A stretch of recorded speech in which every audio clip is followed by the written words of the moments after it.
Coucou les gens, j'espère que vous allez bien. Donc moi c'est Fatou Daniel, d'accord. C'est la première fois que tu passes par là. Sur cette chaîne on parle de développement personnel. On aborde également pas mal de thématiques qui touchent le quotidien. Donc si on des thèmes qui t'intéressent, tu n'hésites pas, tu t'abonnes. Tu actives la cloche notification, tu me laisses un petit en commentaire et à la fin de la vidéo, si tu estimes que tu as été édifié, tu n'hésites pas à transférer cette vidéo à une personne qui a besoin de l'entendre pour que cette personne soit également à son tour édifiée comme toi, tu l'as été. Donc aujourd'hui on va parler d'un sujet très poignant. Et là, le sujet va plus concerner les femmes que les hommes. Les femmes, là, les femmes. Aujourd'hui, on va parler des cadeaux, d'accord? Aujourd'hui, je viens te dire, à toi qui aimes trop accepter les cadeaux des gens, là, à partir d'aujourd'hui, à partir de maintenant, à partir de cet instant où tu suis cette vidéo, commence à comprendre qu'on n'accepte pas les cadeaux de n'importe qui.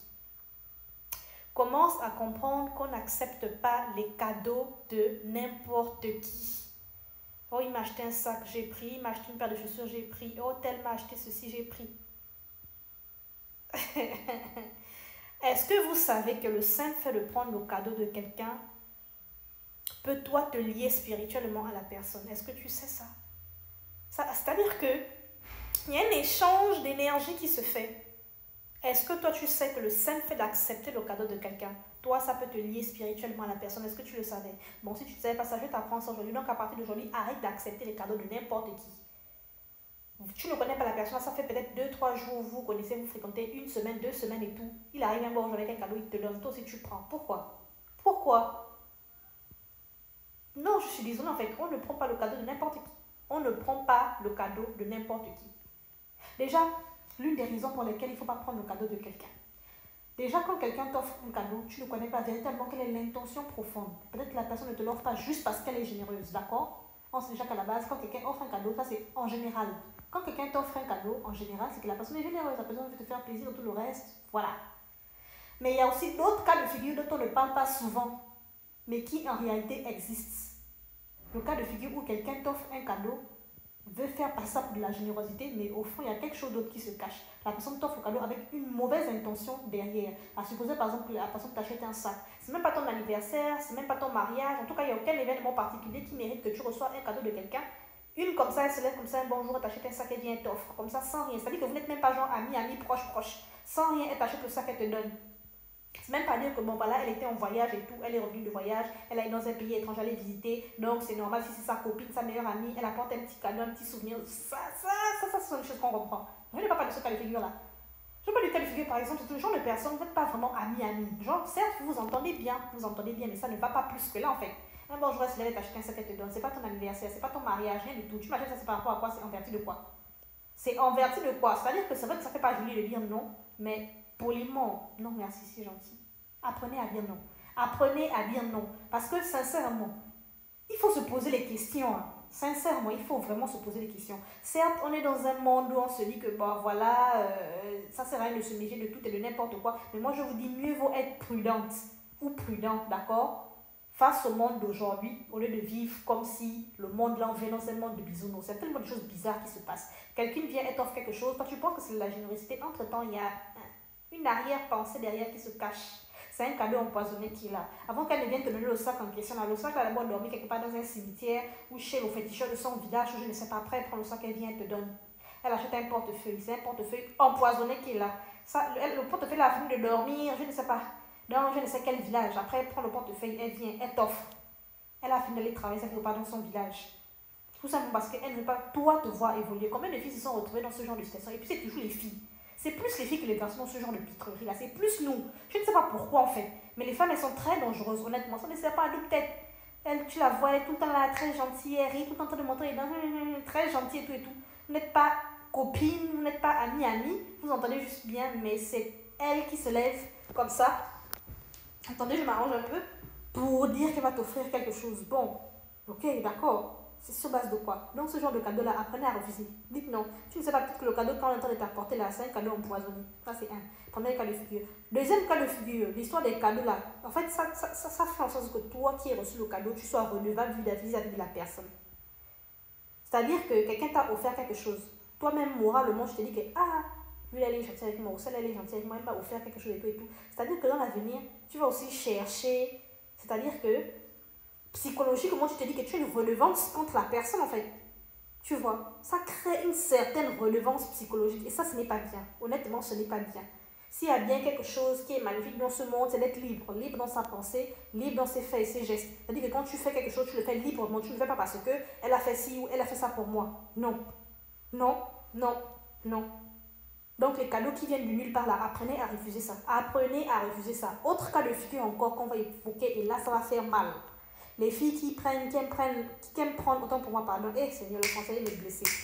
Les filles qui aiment prendre les cadeaux des garçons qui les draguent là, les dragueurs. Oh non, je vais l'escroquer, oh je vais ceci, je vais cela. Combien de fois encore on doit vous sensibiliser sur ce sujet? Toi qui es une fille, n'accepte jamais les cadeaux d'un homme que tu sais qui ne t'intéresse pas. C'est-à-dire que tu sais que le gars il est intéressé. Il t'offre les cadeaux là, tu sais pourquoi est-ce qu'il est en train de t'offrir les cadeaux. C'est pas anodin. Je ne te parle pas ici de ton meilleur pote, ton ami de longue date et tout le reste et tout, vous entendez bien, c'est déjà genre la fraternité en fait. Voilà, il t'offre un cadeau, bon bref, c'est un ami, de temps en temps toi aussi, c'est peut-être son anniversaire ou je sais pas, tu voyages, tu reviens, tu peux aussi lui offrir un truc, voilà. Ça c'est une affaire d'amitié, je ne te parle pas de ça. Je te parle d'un gars qui te drague, tu sais que le gars là il veut de toi, tu sais ce qu'il veut de toi en fait. Tu sais ce qui l'intéresse chez toi. Et il t'achète les cadeaux, tu prends. Il te donne son argent, tu prends. Pourquoi? Pourquoi? C'est-à-dire que vous-même vous bloquez souvent spirituellement comme ça, bêtement. Vous bloquez spirituellement, bêtement. On ne mange pas l'argent d'un homme qui ne t'intéresse pas. On ne mange pas les cadeaux d'un homme qui ne t'intéresse pas. C'est comme ça, vous bloquez vos vies, vous dites que vous êtes jeune, vous vivez votre best life. Mais après, arrivé à un certain âge, quand tu sens maintenant que tu as envie de te caser, là, tu as maintenant envie de te mettre avec quelqu'un, avoir une relation sérieuse, tranquille, posée, avoir une vie de foyer comme une femme en fait. Tu te rends compte que tu n'arrives plus. Tu te poses des questions. Qui m'attache au village? Qu'est-ce qui se passe? Qu'est-ce qui ceci? Qu'est-ce qui cela? Ou à défaut de ça, tu es maintenant enfanté, tu sens que tu n'arrives plus à enfanter. Tu es en couple, tu es peut-être marié ou je ne sais pas, tu as réussi à te marier ou t'es fiancé, bref. Tu veux maintenant enfanter, tu veux maintenant faire les enfants, tu n'arrives plus à faire les enfants. Tu te demandes qu'est-ce qui se passe? Qui m'a attaché? Qui m'a ceci? Qui me mange le nom au village? Personne ne te mange le nom au village, ma chérie. Personne ne te mange le nom au village. Parmi les nombreux gars que tu as escroqués là, dans ta jeunesse, parmi eux, tu fouilles bien. Il y a un qui t'a simplement maudit par sa parole. Parce que tu as mangé son argent et ce qu'il voulait de toi, il n'a pas pu obtenir. Et ce genre de malédiction là, ça t'arrive. Ça veut dire que ça te touche. Ça prend bien ta vie. Parce que justement, tu as pris quelque chose qui n'était pas à toi. C'est-à-dire que tu as pris quelque chose, sachant bien que tu n'as pas les possibilités de pouvoir rendre l'appareil en fait. Tu sais ce qu'il veut de toi. Il te donne son argent, tu prends, tu bouffes, après tu fuis, tu le fais un sale coup, genre en mode oh non, je l'ai escroqué. Toi, tu penses que tu l'as eu, mais toi, là où ça va te rattraper, là, tu ne vas pas t'en sortir. Ce que toi, tu vas perdre, ça va être plus que ce que lui, il a perdu. Donc, à un moment donné, quand on fait des choses, c'est vrai qu'on est jeune et tout le reste, il y a un mood de jeunesse, on veut s'amuser, mais même donc, quand vous vous amusez là, réfléchissez, faites tourner vos têtes. Il y a des choses qu'on ne fait pas même quand on a envie de se distraire. Il y a des choses qu'on ne fait pas même quand on a envie de s'amuser. D'accord? Alors pourquoi ces histoires d'argent là? Je pense qu'il y a plusieurs personnes, il y a plusieurs coachs même qui parlent de ça sur les réseaux sociaux. Travaillez vos argents, femmes, soyez indépendantes, nanani, nanana, tout ça là. C'est vrai, oh, c'est vrai. Quand tu es jeune là, tu travailles ton argent, tu n'as pas besoin d'aller te plier en quatre devant quelqu'un. Même quand c'est nul, tu sais que ça va aller, demain ça ira parce que je travaille. Si aujourd'hui j'ai pu avoir 200 euros là, demain là je peux avoir 500 euros, 1000 euros, 2000 euros, ainsi de suite. C'est ça la vie en fait. Mais quand toi tu es là, tu ne fais rien. Ton travail, c'est seulement te farder le visage en faisant des make-up en longueur de temps, en attendant que ce soit un gentil qui vienne te sortir d'une situation désastreuse, en attendant que ce soit quelqu'un qui vienne te donner le bout de pain chaque jour. Mais alors là, ma chérie, tu ne vas pas t'en sortir, clairement. Tu ne vas pas t'en sortir. C'est normal que tu puisses passer ton temps à escroquer les hommes, à aller d'homme en homme au fur et à mesure. Tu ne les aimes pas, tu ne les considères pas, c'est juste leur poche qui t'intéresse. Mais un jour, dis-toi bien qu'un jour, tu auras envie d'être en couple. Tu auras envie d'avoir une situation posée, d'arrêter avec cette vie de marmaille que tu es en train de mener là. Mais là, à ce moment-là, ça va être compliqué pour toi. Ça va être compliqué pour toi parce que tu as eu une jeunesse tellement chargée négativement. Tu as eu à faire tellement de choses bizarres que tu as accumulées dans ta jeunesse. Utilisez votre jeunesse pour vous faire former, d'accord? Faites vos études. Utilisez votre jeunesse pour chercher l'argent, économiser, ouvrez des comptes épargne, lancer des business, faites des trucs en fait. Et au moment où vous sentez qu'il est temps déjà pour vous de vous casser, cherchez à vous casser tout simplement. Laissez-moi les bêtises où il faut aller dans mon homme, les conneries où il faut aller escroquer l'argent des gens n'importe comment. Frère, quand tu vois déjà un gars qui vient vers toi, il commence à être trop gentil, il commence à trop te donner des choses, il commence déjà à te poser des questions. Il te donne ses cadeaux, tu refuses clairement. Évitez les attaches spirituelles avec les gens. Évitez les attaches spirituelles avec les gens.